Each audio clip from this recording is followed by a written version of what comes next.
Rape జరగటానికి కారణం అమ్మాయా? అబ్బాయా? అబ్బాయిలు నన్ను ఒక అమ్మాయి కన్‌ఫ్యూజ్ చేసింది. మీరు క్లారిటీ ఇవ్వాలి. ఆల్రెడీ ఒక అబ్బాయికి భార్య, పిల్లలతో హ్యాపీగా ఉంటున్నాడు. రెండో అమ్మాయిని ప్రేమించాడు. ఈ రెండో అమ్మాయికి భర్త చనిపోయాడు. ముగ్గురు పిల్లలు. ఆ పిల్లలు గూడా వాళ్ళ జాబ్స్, వాళ్ళ పని వాళ్ళు చేసేసుకుంటారు. పిల్లలతో ప్రాబ్లమ్ ఉండదు. ఈ అమ్మాయి గూడా చక్కగా అందంగా ఉంటది. ఎక్కువ ఈ అమ్మాయినే ఆఫీస్‌లో కొలీగ్స్‌కి పరిచయం చేయటం గానీ, ఎక్కడికైనా తీసుకెళ్ళటం గానీ, ఈ అమ్మాయినే తీసుకెళ్తూ ఉండేవాడు. ఇప్పుడు ఒక 7, 8 ఏళ్లయిన తర్వాత మూడో అమ్మాయొచ్చింది. ఈ అమ్మాయిని వదిలేసాడు. మరి ఈ అమ్మాయి ఊరుకుంటదా? ఈ అమ్మాయి ఒక నెల, 2 నెలలు పిచ్చ తిట్లు తిట్టింది. తర్వాత ఏదో ఒక రోజు నా దగ్గరికి రాకపోతాడా అంటూ ఎదురు చూస్తూ కూర్చుంది. 4 సంవత్సరాల తర్వాతొచ్చి ఎప్పుడు 4 సంవత్సరాల కింద తిట్టిన తిట్లు, ఆఫీస్‌లో నా పరువు మొత్తం తీసేసేసావు. ఆఫీస్‌లో నన్ను నలుగురిలో తలెత్తుకోలేకుండా చేసేసేసావు అని జెప్పేసి తిట్టటం మొదలుపెట్టాడు. తిట్టుడుతో ఆగాడా? పట్టుకోవడం మొదలుపెట్టాడు. పట్టుకోవడంతో ఆగాడా? రేప్ చేసేసాడు. కాదురా అయ్యా! ఇప్పుడు తిట్టడం కోసం వచ్చినోడు తిట్టక ఎళ్ళిపోక ఏందిరా ఈ రచ్చ? ఆ! "నువ్వెందుకమ్మా సైలెంట్‌గున్నావు" అని చెప్పి ఆ పిల్లతో అంటే, అంటే "ఏదో ఒక రోజు వత్తాడని చెప్పాను కదక్క! వచ్చాడు. చాలా గ్యాపొచ్చింది. అందులో ప్రేమించినోడు గదక్క. అందుకే సైలెంట్‌గున్నానని" చెప్తుంది. ఇట్టాంటి ఆడపిల్లలుంటే ఇంకెట్టాగా? ఇప్పుడు అదే చెప్తుంటా ఒక్కొక్క ఆడపిల్లకి వయసొచ్చినా కూడా మనస్తత్వం చిన్న పిల్లల మనస్తత్వం దగ్గరే ఆగిపోయిద్ది. ఈ మైండ్ సెట్ అలాగే ఉంటదనమాట. నేనందుకే మంచి అబ్బాయిని చూసి పెళ్లి చేస్తానమ్మా.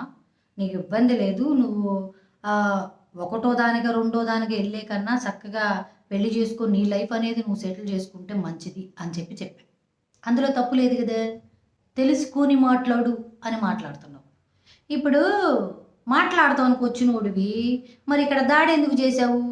ఇక మూడామ ఎక్కడ మీ ఇద్దరు కలిసిపోతారోనని జెప్పేసి, ప్యాంట్ షర్ట్‌లేసిందంట, టీ షర్ట్‌లేత్తందంట, డ్రెస్సులేత్తందంట, ఆళ్ళతో మాట్లాడుతుందంట అని జెప్పి, ఇంకా నీకు మీదగా తను రెచ్చగొట్టి, మీ ఇద్దరిని ఇంకా విడదీయాలని జూత్తే, నువ్వేందిరా మాట్లాడతానికొచ్చేసి దాడి జేసిపోయావు. ఇప్పుడు ఈ విషయం గనక మూడో దానికి తెలిస్తే నీ పరిస్థితి ఏందంటావు?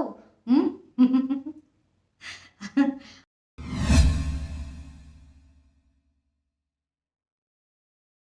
నేనొకటే చెప్తా. మనకంటూ సొంత ప్రాపర్టీ ఉండాలి. ఏదైనా. "అక్క నువ్వే గదక్కా ఉన్న చోట సర్దుకోమన్నావు. సర్దుకోమన్నా. మొగుడు దగ్గర సర్దుకోమన్నా." ఇట్లాంటి పనికి మాలినోళ్ళ దగ్గర గాదు. అర్థమైందా? ఏదైనా సరే, ఇప్పుడు ఆ అమ్మాయి లైఫ్ చక్కగా ఉంటది. పుష్టిగా ఉంటది. రూపాయి ఒక నెలకు ఒక 20, 30, 20,000 సంపాదిస్తుంది. ఇట్లాంటి అమ్మాయి పెళ్ళాం గాదని, మళ్ళీ మూడోది గాదని, మళ్ళీ ఈ అమ్మాయి ఎదురు చూస్తా కూర్చునే బదులు, చక్కగా అమ్మాయి మంచిగా పెళ్లి చేసుకొని, తనకంటూ ఒక లైఫ్ స్టార్ట్ జేసుకోవచ్చు గదా! పిల్లలతో ఏ ప్రాబ్లమ్ ఉండదు. వాళ్ళ కన్నవాళ్ళు చూసేసుకుంటారు. ఈ అమ్మాయి ఒంటరిగా ఒక రూపాయి సంపాదించుకుంటూ ఒక హాస్టల్‌లో ఉంటుంది.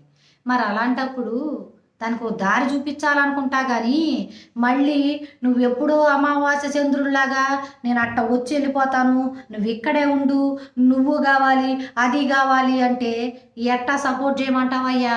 ఆ! అసలా గదిలో ఏం జెప్పి ఒప్పించావురా?